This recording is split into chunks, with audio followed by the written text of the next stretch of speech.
Hello, j'espère que vous allez bien. Comme je vous l'ai annoncé dans ma dernière vidéo YouTube, I'm back. Ceux qui me suivent sur Insta ont eu plus de nouvelles, mais me revoilà aujourd'hui sur YouTube avec une nouvelle vidéo spéciale mannequinat. À ce sujet, pour me soutenir et si le contenu du mannequinat vous intéresse, je vous laisse vous abonner à ma chaîne, ça m'encouragera vraiment de folie. Merci! Dans cette vidéo, je vais répondre à une question super cool, mais je voulais vous poser à vous la question en premier. J'aimerais bien que vous me notiez en commentaire vos réponses, comme ça me permettra de savoir ce que vous pensez vraiment et ça m'intéresse vraiment beaucoup. Alors, voici la question. Quels sont, selon vous, les jobs d'un mannequin? Qu'est-ce qu'on fait réellement comme activité quand on dit qu'on travaille en tant que mannequin? À vos buzzers, à vos commentaires plutôt. Ah oui, oui, oui, oui, oui, oui, oui. À vue de nez comme ça, je pense que vous pensez qu'on fait que des photos ou des défilés. Est-ce que j'ai raison?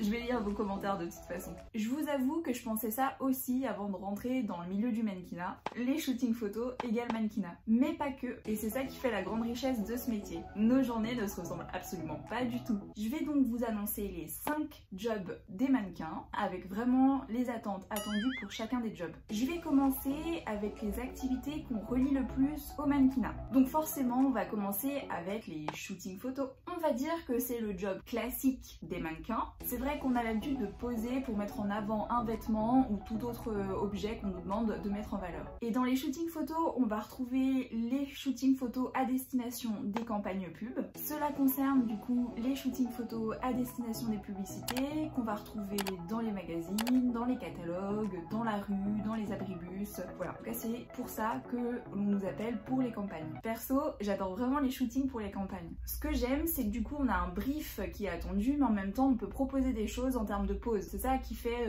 tout le kiff du truc quoi. Et on a aussi des shootings photos pour la partie e-commerce, e-shop. Ça, c'est tout ce qui se concerne la vente en ligne. Donc vous devez forcément connaître des shootings qui ont eu lieu pour mettre en avant un vêtement, puisque du coup vous en retrouvez sur tous les sites. Que ce soit Zara, Bershka, enfin voilà. En tout cas, on retrouve des mannequins qui ont fait des shootings pour chacun des produits et qui les ont mis en avant. Dans ce type de shooting, il y a généralement énormément de vêtements à shooter. Donc le rythme est soutenu et chaque pièce doit être photographiée sous différents angles. C'est un type de shooting qui demande pas mal de rigueur et qui demande d'être assez dynamique puisque la journée est plutôt longue avec beaucoup de vêtements à enfiler et à shooter. Donc voilà ce que je pouvais vous dire sur les shootings photos. En second job, j'ai pensé au tournage vidéo. Et oui, tout ce qui nous est demandé en photo peut nous être demandé en vidéo. Quelquefois, du jeu avec texte vous sera demandé, tandis que quelquefois, ça sera uniquement un jeu d'expression. Genre la peur, la surprise, la joie, la gourmandise. Voilà ce qui peut vous être demandé lors d'un tournage vidéo. Pour les tournages, selon moi, on a vraiment besoin d'une bonne dose de concentration, puisque du coup, on va devoir écouter les remarques des différentes personnes sur notre prestation. Faire une petite confidence, ce qui peut être super déstabilisant au début lors d'un tournage vidéo, c'est que vous pouvez vous retrouver seul devant la caméra alors qu'il y a une équipe énorme derrière qui est en train de vous regarder. Ça, je vous l'avoue, c'est la partie un peu plus déstabilisante. Mais bon, après franchement on s'y fait super rapidement. C'est juste la première fois, faut juste le savoir pour pas avoir trop peur. Voilà, je vous l'ai dit, vous savez. Ensuite vient le tour des défilés de mode. Encore un type de job que vous devez relier facilement aux mannequins. Les maisons de couture vont donc choisir des mannequins avec des critères bien précis pour mettre en avant lors du défilé leur marque et leur nouvelle collection. C'est vraiment un véritable show. Je suis bizarre.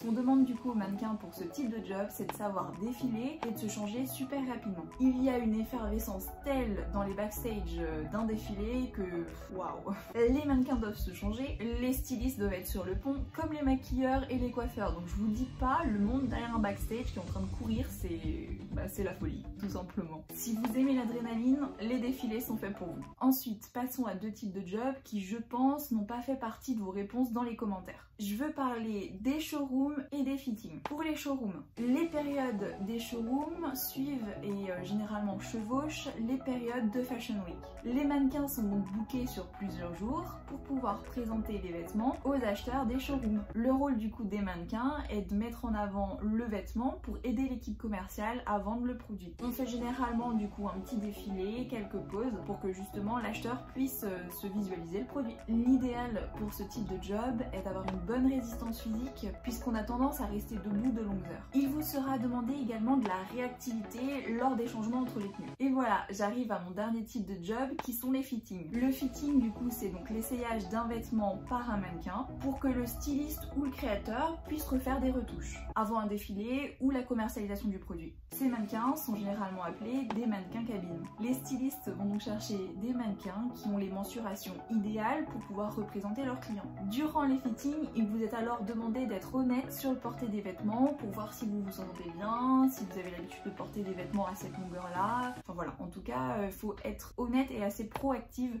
pour aider du coup les créateurs, les stylistes à faire un choix et à savoir si oui ou non ils partent sur ce type de prototype. Donc voilà, maintenant vous connaissez les 5 types de jobs qu'on peut demander à une mannequin. Comme vous l'avez vu, on demande à une mannequin d'être du coup polyvalente et de pouvoir s'adapter aux différents contrats. On est amené à changer de lieu, d'équipe, de style de job, du coup voilà, c'est juste génial. C'est ce qui fait la richesse du mannequinat.